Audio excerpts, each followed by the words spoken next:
So for Victims and Villains, my name is Josh, and today I am giving out my spoiler-free thoughts on Kingdom of the Planet of the Apes.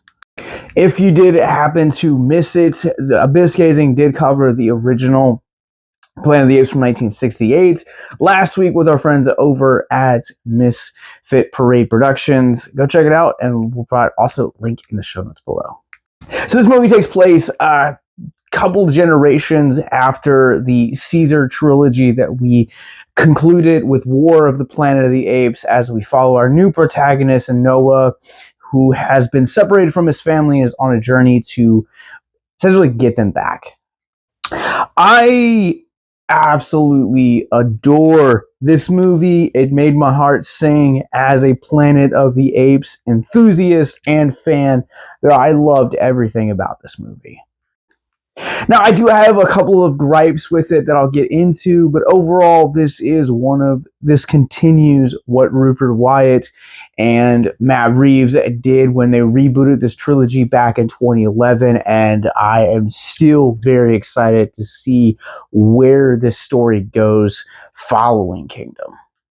So Owen Tagu, I hope I said that name right, plays our protagonist Noah, and I just really love the character arc and emotion that Tagu brings, but also I really think that one of the strongest core elements of the story for this is getting to kind of see Noah's character development from kind of this very timid teenager in the beginning to full-blown leader by the film's end.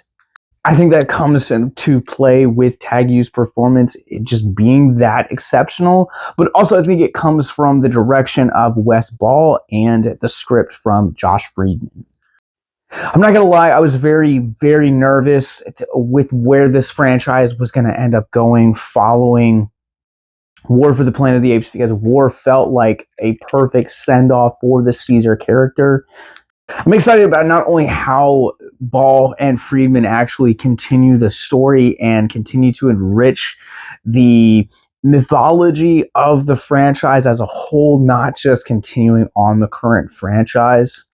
Sometimes when you're 10 films deep into a franchise, that doesn't really break a whole lot of new ground.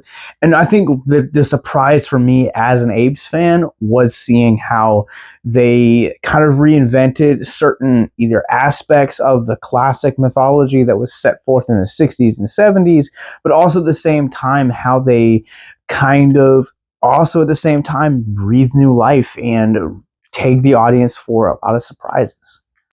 This film also has a really brilliant use of comedy, because the way that it uses it really kind of goes after that fish out of water type of vibe, and it just feels like a natural extension of the circumstances that the characters are enduring.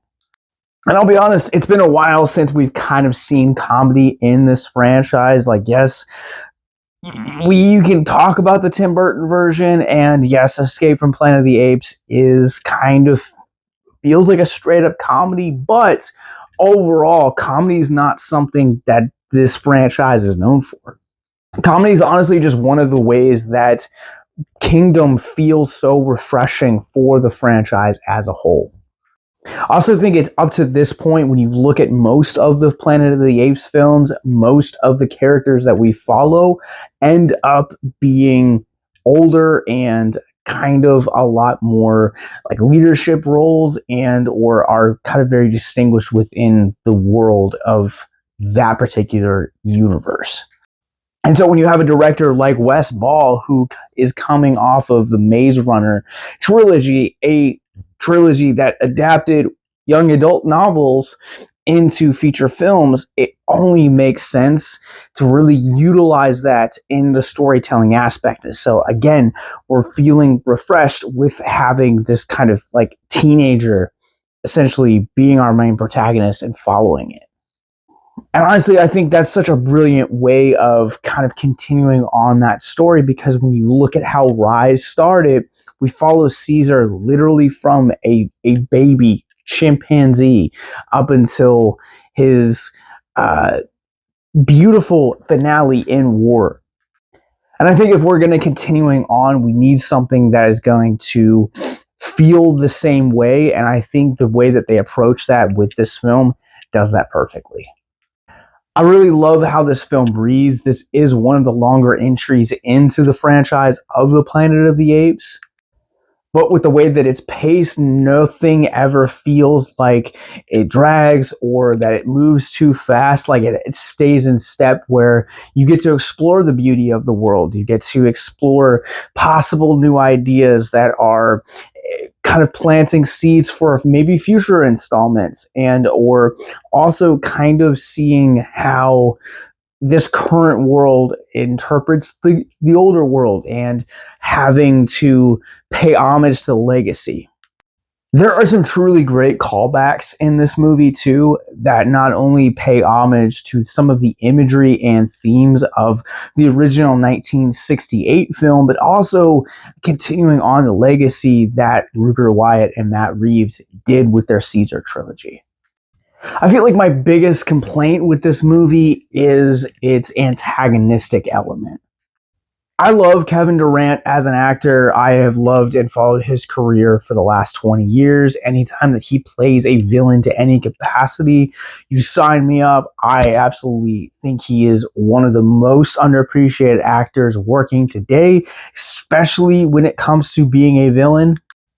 And Kingdom massively underutilizes him, which is a true crime when you look at how the film really builds him up, very similarly to how War built up Woody Harrelson's character. It has that same kind of vibe. And then when you finally get to meet Proximus Caesar, who Durant plays, it feels like they kind of didn't really know what to do with him.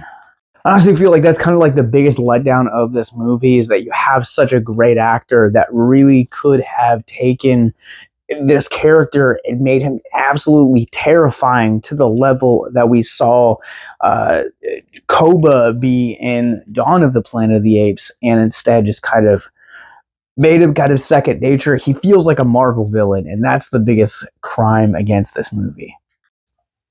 He's very one note. He doesn't have a whole lot of motivation that is really worth kind of saying, but his character does open up to some pretty awesome sequences, for one, and for two, also leaves a lot of groundwork for the future of the film franchise as well. So I really have kind of like a love-hate relationship with him. I just really wish they would have done more with Durant. And well, on that note, I'm ready to run this through the Rorschach rating scale. I'm going to go ahead and give Kingdom of the Planet of the Apes a 4.5 out of 5. This movie, if you are a Planet of the Apes fan, will make your heart sing. If you are looking to start the franchise, this is a great starting point. Overall, this movie looks beautiful. It's well acted. It's well written. The direction, spectacular. Continues on the legacy, and it makes Rupert Wyatt, Matt Reeves, Andy Serkis, all of those guys who worked on the Caesar trilogy, done great, but also at the same time, it pays homage to the 1960s and 70s films with great imagery, callbacks to the themes, and more. Just everything about this movie, it's so entertaining, and I am looking forward to seeing this movie again. All right, if you guys have seen Kingdom of the Planet of the Apes, what would you rate it? What are your thoughts on it? Comment below and let me know. But let's talk about mental health real quick.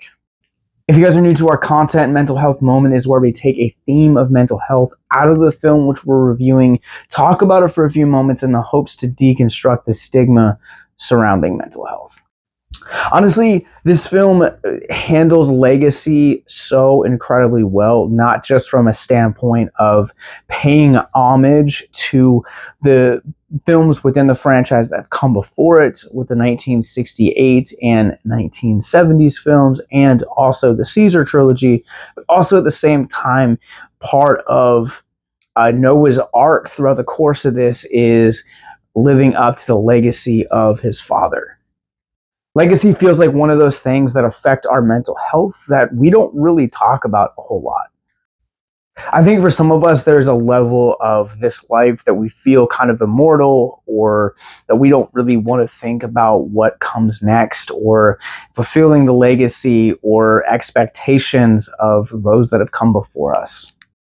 Especially the latter, it feels like your identity is carved out for you without you even having a say so in it, which can ultimately and not only affect your mental health, but can also affect your self-esteem, how you view yourself, and your own self-worth and self-value.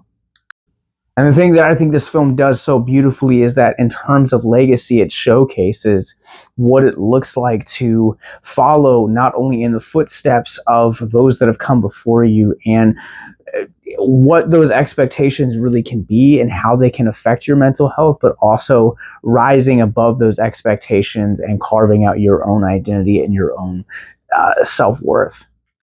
Identity is also something that is hugely important when it comes to your mental health. One of the things that I think Kingdom gets right as a film and as a storyteller, it also showcases how something like identity has a profound effect on your mental health and what that journey looks like to actually get there. Some of you watching this right now may have not even thought about what your legacy is, or who your identity is as a person, as an individual. And that's my challenge, really, kind of in the process of watching this, is what would the answer to those two questions be for you? And ultimately, how do you answer those questions? How do they affect your mental health in the long run? If you or someone you know is struggling with suicide, addiction, self-harm, or depression, click the links in the show notes below to check out our mental health resource library. Kingdom of the Planet of the Apes opens everywhere this Friday, May 10th from 20th Century Studios. In the show notes below, you guys will find links to more ape content, but also links to more movie reviews, podcast network, our Patreon, Paramount Plus discount code to help support us financially as well, and that subscribe button. So until next time, remember to keep it classy. Have a good night.